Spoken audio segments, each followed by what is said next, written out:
setelah 9 bulan menjaganya setelah berjuang melahirkannya. Pastikan si kecil langsung mendapat dekapan hangat ibu agar segera menyusu demi memperkuat keselamatan jiwanya dan masa depannya.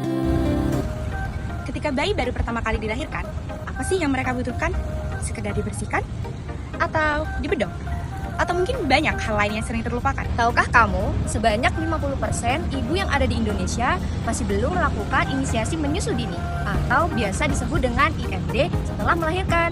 Padahal momen itu merupakan momen yang datang hanya sekali seumur hidup dan dapat menentukan masa depan si kecil.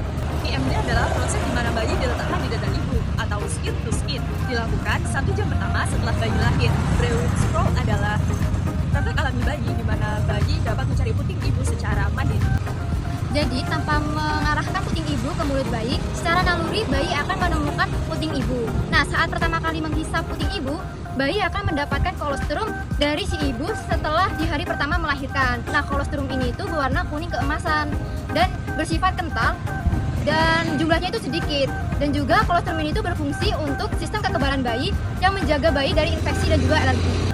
Bagi ibu, IMD memiliki banyak sekali manfaat loh, yaitu yang pertama, dapat mempercepat keluarnya ASI, yang kedua, dapat mempererat ikatan emosional bagi ibu dan sang bayi, dan yang ketiga, dapat mengurangi resiko terjadinya depresi pada ibu pasca melahirkan.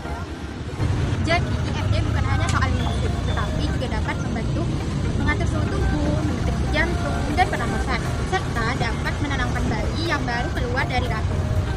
Sayangnya, banyak mitos di masyarakat yang membuat IMD tidak dilakukan. Misalnya seperti bayi harus segera dimandikan dan IMD cuma dilakukan apabila air susu masih belum keluar. Padahal itu semua tidak benar.